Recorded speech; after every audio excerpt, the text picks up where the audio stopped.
Hello guys, I'm Savvy and welcome to another Kerbal Space Program video. This time we're going to be going to the moon known as Vall, which is a moon that is around the planet Jool. And I'm building a satellite that's going to be going around this, and not really for relay setup, but just to show you guys exactly how to get to Jool and to get to Vall from Kerbin, which it's not too bad. You just got to make sure that you have quite a bit of delta V, which there's going to be part in this video that took pretty much the longest throughout the whole mission in order for us to get to Vall. And it could have been probably a mistake on my part, which, if there was, I'm proud to admit that, which has to do with some gravitational assists and stuff around Jool that may have happened, but we'll see how it happens towards the end. But as you can see, I'm building this rocket here that's going to be using nuclear engines. And I also came up with a cool idea where I wanted to do sort of a asparagus staging sort of final stage for this satellite. And I think it was a pretty cool idea to do so because it actually does really well with efficiency.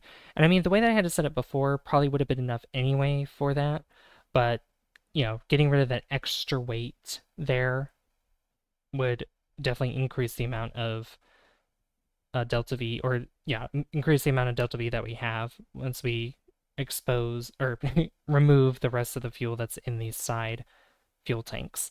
So I think it's really cool. And as usual, I will put all of the mods down below in the description. And I will also put down,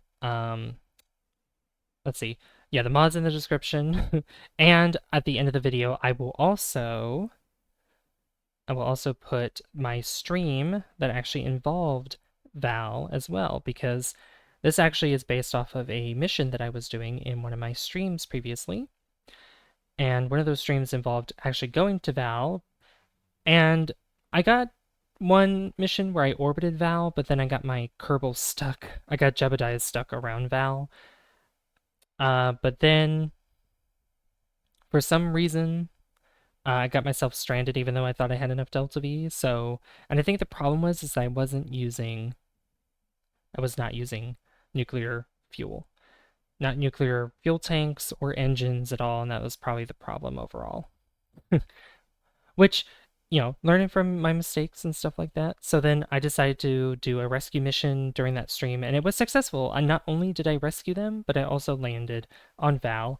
But I also had a problem when I was trying to find one of the ice chunks that you could pick up because I was looking in the wrong location, and I didn't figure out until later that they're in a different location than where I was. But that's okay, it happens. It still got a lot of science in the end, though. But yeah, you can still see that I'm building up this rocket here, and as you can see, I'm putting these solid rocket fuel boosters here, and I kind of messed around with a few of them, like the different types, to see how much delta V I could get, which those in particular weren't enough, so then I used these really large ones. And just 3 of them did the trick pretty much. And 3 of them really helps with stability as well. And then you can see that I have a really big middle stage there, which actually helped out in the long run. Because usually for missions like these, for how far Jool is, and for what I'm doing specifically, if I want to orbit Vall, and especially get into a polar orbit of Vall, we're going to need quite a bit of delta V. Quite a bit, because it's going to cost a lot to not only get to there, but also get into orbit. I think I already said that. I think my brain is melting. But anyway. But here we are on the launch pad, and we're going to make our way up into the sky. There's a few moments where I pause here because I'm probably checking a couple things. Because this recording is a voiceover for this. I already did the pre-recording of it and just doing a voiceover, kind of describing things that are going on, kind of doing like a walkthrough of this for you guys so you know exactly what's going on. And this is up at 3 times speed, or 2.5 times speed, 2.5 times speed. I did have it before at 2.2, but I think that was a little too slow, and I thought that I was recording my voiceover, but apparently it stopped recording, or I thought I was recording and I didn't do it at all. So I'm back doing this again, which is just fantastic. The life of a YouTuber, you know? But yeah, those solar rocket fuel boosters there worked so well for me because they brought me really high up, and all I had to do was just burn horizontally. Now, I could have waited till I was at my apoapsis, but I probably would have been falling really fast. So I'm like, okay, I'm just going to make sure the arc is wider so that way I have more time to burn instead of just falling completely down. So once I get into orbit here, we also got to make sure that our positions around Kerbin is correct in order for us to get to Jool, because it's kind of like if you drew like a like I'm not good at the way that Matt Lown explains it, but like if you draw a line from Kerbin to Jool, I guess Kerbin to Kerbal to Jool, it'd be like 100 degrees, 110, something like that. I don't know. I haven't taken math in a long time. But I know that it's more than 90 degrees. It's an obtuse angle, pretty much. You want to make sure that there's an obtuse angle, but not huge. Definitely not 180, less than 180, but a little bit more than 90 degrees, pretty much. And there's a little bit of leeway with Jool because Jool has such a large sphere of influence, so little mistakes can be had here and there, or overcalculations or lower calculations are fine because it's pretty easy to get into its sphere of influence. Because the sphere of influence is like millions of meters away. So, as you can see, like how high I am right there, how high that periapsis is, it's crazy. Just millions of meters above. So, once I set that up, I just time warp to the position for us to burn prograde in order for us to get there.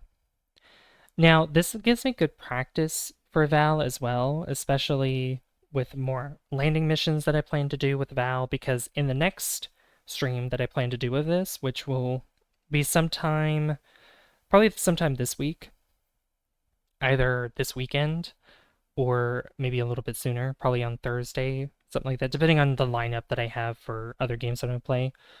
But, oh, or if you're watching this after Thursday, it would have been like, you know, after June 3rd of 2025, sometime during that week, or the week of June 2nd, I should say. But um, yeah, I just wanted more practice of this because I want to try to land some more, as well as probably land a rover on Vall in order for me to scan some important objects or important things that are on Vall, such as these like I don't know if it's part of Parallax Continued where these giant ice spikes that are on the ground. I think that's just part of Parallax, but I also think there's also the geysers. Now the geysers are very important. That's there. But for scanning and also scanning the ice chunks too, because scanning ice chunks is very important because you won't get all of the science data, unfortunately, from just picking up the stone or picking up the chunk and then taking it with you. You also have to scan it in order to get the rest of it. So I could probably do a mission where I bring both a rover and Kerbals together, so that way they could just collect the science from the rover and then take it home with them. So that way they get all the science necessary from those things. With the large scanning arm, of course, because we have the small scanning arm or the medium scanning arm. You're not going to get all of it from there. So, and that could be another video that I could do as well. I know one challenging video that's going to be crazy is Tylo. Because Tylo, I think you need over 4,000 delta V to land on Tylo, and I think you'll need about the same pretty much to, or I think it's, no, I'm sorry. I think it's over 2,000 to land and then over 2,000 to leave, or at least to get back up into orbit around Tylo. So it's, yeah. And I don't think nuclear engines are going to do it unless you have a nuclear engine that's pretty strong enough, or a multitude of nuclear engines for you to lift off from there. Because otherwise you just have to use regular engines for you to a liquid with liquid fuel and oxidizer tanks. So, but yeah,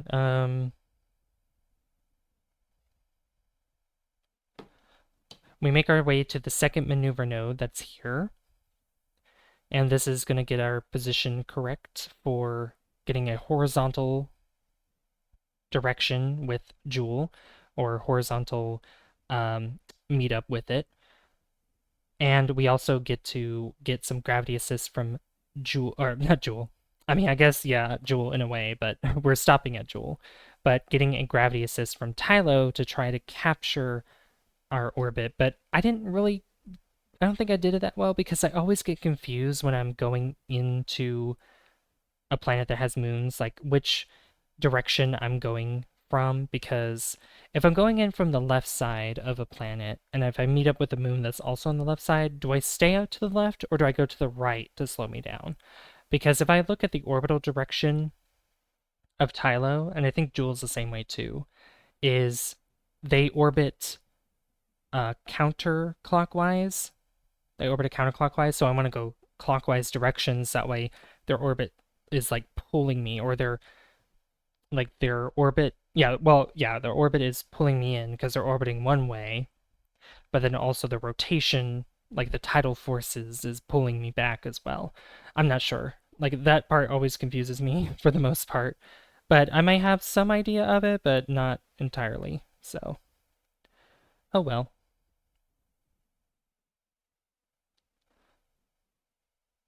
That's what happens. But, we get past Tylo, and it did help somewhat. It actually, helped a little bit overall.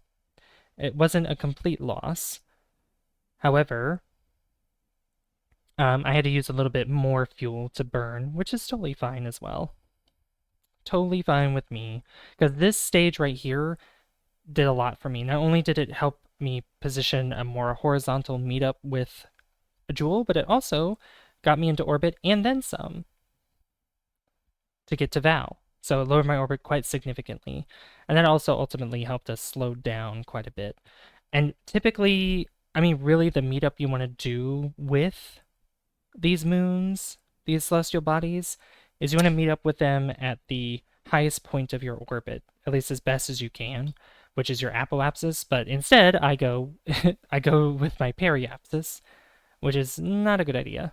But I did it anyway because I had enough delta V. So there's definitely a lot of errors that you could say I made here, but ultimately it still works out. As long as you have the delta V, enough of it for you to use to finish your mission, that is totally fine.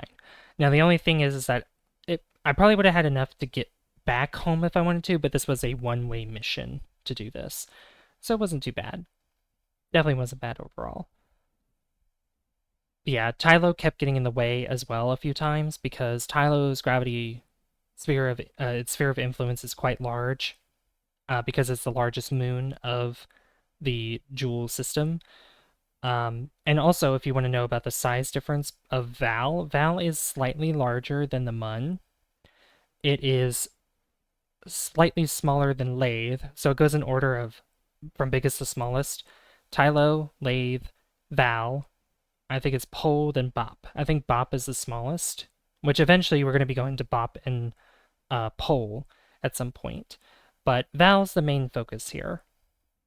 Vall is the main focus. So you can see how I met up with Tylo a few times, but it didn't significantly change my orbit entirely, which was good. It was very minuscule increments of change within my orbital pattern.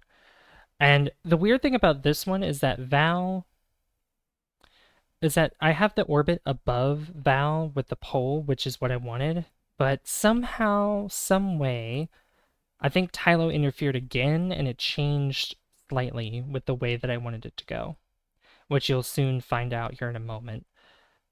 Because you can see that it's on a polar position, but then suddenly, once I start to move around and get over to Vall, I'm horizontal with it, which didn't make sense. So I'm just like, okay, whatever. This is fine. I'm just going to burn retrograde the whole time. Just going to burn the whole time retrograde.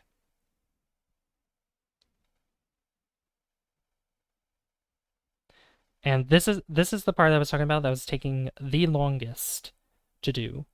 This was taking the longest amount of time. Out of the entire mission, this one is what took the longest. But as I said before, we have enough delta V, and the way that I set this up with asparagus staging for these fuel tanks for the nuclear engines, it worked out perfectly. Because you got rid of the fuel tanks there that was giving you extra weight, and then you had, even more fuel because they're feeding into each other, so one to the other and then to the middle, in terms of the fuel tanks and how the fuel is being fed. And then once those two are up, then all you have left is the middle, which all that fuel from those side tanks were going into the middle, and then it's still filled up all the way for the last tank. If only asparagus staging could work in real life without complications, the efficiency in space travel would be tremendous, would be amazing. Maybe at some point, maybe sometime in the future, NASA might be able to do that, or some space program might be able to do that, because that would be amazing. And there goes the last two that's there. And then all we have left is this one. Now, with how fast I was going here, it did definitely take me a while. But once I get under 1,000 meters per second, that's when you start to see it curving a bit more. And this part could have been sped up a little bit faster because of how long it took, but this video actually isn't that long compared to my other ones, because if you guys haven't seen, I've started doing my SpongeBob SquarePants Battle for Bikini Bottom Rehydrated Let's Play, so I definitely recommend checking that out. I think I'll put the first episode at the end of this video as well, on top of the stream that I did. And you guys might enjoy that, because it's a classic game. It's really good. If you like SpongeBob, if you like some of the SpongeBob games, then you'll really enjoy Battle for Bikini Bottom Rehydrated. It's another one of those collectible games. I don't know why I like games that have collectathons, because I think it gives me something to do. Gives me something to do, and it's a lot of fun. So, and episode 3 will be out on the 4th, on June 4th. So that'll be exciting. Yeah, you could kind of see it curving. I mean, we're still above 1,000, it looks like. Yeah, we're still above 1,000. This screen is like really tiny what I'm looking at right now, so. But yeah, there we go. Now you can start seeing it move. Vall is like a really pretty moon, by the way. It's like one of my favorite moons in the game, because it's based off of Europa, which Europa is also a very beautiful moon. And Europa is one of those moons that has the possibility of liquid water on it with underneath its surface, which is pretty cool. And it could be due to Jupiter's tidal forces, and the same could be said about, with Jool. Although you can't dig under the surface, unfortunately, unless you're mining for something. You can't really open it up and be like, there's liquid water or liquid nitrogen or whatever kind of liquid you find underneath there. But then but going back to this, I adjust my orbit to a polar orbit, and you could see that I kind of use anti-normal, and I also use retrograde as well in order for me to get to that position. So it's a straight up and down, pretty much, even though there's not really an up and down in space or side to side or diagonal. Just based on this reference here, you could see that. But yeah, this is the last part of the mission, so I guess I'll let this do its course, but I'll do my whole spiel here. I want to thank you guys so much for watching this video of Kerbal Space Program. With this Vall mission, it was pretty fun, gave me more practice in the end. And you'll see a little cool cinematic as we go around the moon. But if you guys enjoyed this, hit that like button if you haven't already, and also hit that subscribe button, because that lets me know that you guys enjoy the content on the channel and would like to see more. I'd also like to give a shout out to all my channel members whose names are put up on the screen right now. If you guys are interested in exclusive content on the channel or exclusive emotes during live streams, be sure to hit that join button down below and become a savvy superstar or specialist today. I get rid of that stage there, and now we're going around Vall in a polar orbit. But I've been Savvy, guys, and I will see you guys in the next one. You guys have a wonderful rest of your day, night, evening, whenever you're watching this. And I'll see you guys in the next one. Bye, guys. See you later.